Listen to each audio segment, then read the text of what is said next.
So today we will be having a very interesting session where we will be, you can see a mix of English with science. Have you heard that in teaching there is a mix of English and science? If not, now you will get a glimpse of it. Hello everyone. Today we will learn some new facts about science. So let's start. Can you see here?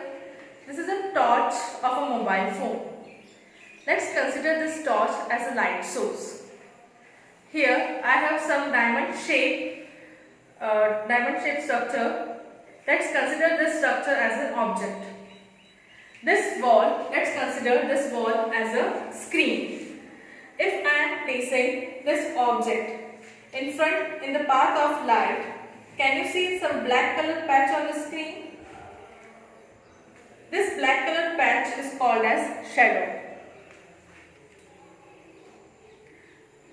So, when we place for the formation of shadow, there is a requirement of three things: light source, object and a screen. Now, when I place this object near to the light source, can you see the formation of screen? There are some changes in the screen, shadow.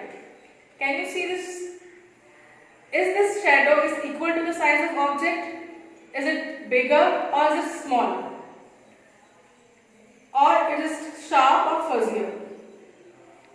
Now this is very interesting to know.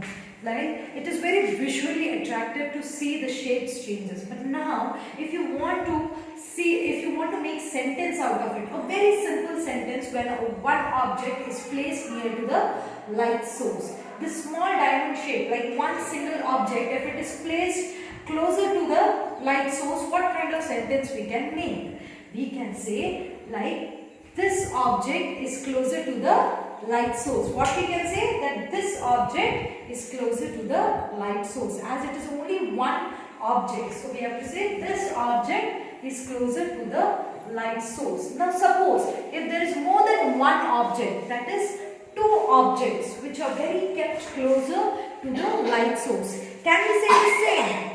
We know, because it is plural. That means there are two objects. So instead of this, it becomes these. So we have to say these objects are closer to the light source. Yes, from this it changes to these. These objects are closer to the light source. Now, first we have placed the object very near to the light source. Now, let's see what happens if we make the object away from the light source. Can you see? If I am taking the object away from the light source, what changes can you observe in the shadow formation? The size of the shadow now is equal to the size of the shadow when the object was placed near to the light source, or now the size of the shadow is equal to the size of the object, or it is smaller or it is bigger. And now the shadow formation is very sharp or fuzzy. You have to think about this, what type of shadow is formed when I place the object very near to the light source, and what type of shadow is formed when I place the object very away from the light source, and the reason why it is happening. Now as you can see, when the one object was closer to the light source, we were using this as a sentence. Now same that one single object, if it is kept far from the light source, how can we make a different sentence? So the sentence also changes. When the object is far, we need to say that object is far from the light source, because it's a single object. Instead of this, we use that object is far from the light source. Now imagine that if there are two objects, like I'll show you, if there are two objects placed from the light source which is very far.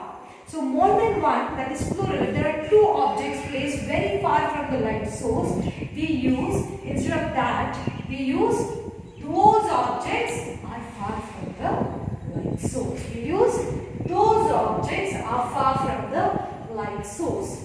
Now what you need to do, you need to come up with this, these, that, those sentences, and you need to tell me that these all words, this, these, that, those, come into which grammatical concepts, like whether it is noun, adjective. Come up with that. Next class we will discuss about this. And same thing you have to type of object near to the light source, what type of shadow is formed, and if we place the object away from the light source, what type of shadow is formed, and the reason why. So come up with your ideas, do some brainstorming, and we will see you in the next class. Till then, bye bye.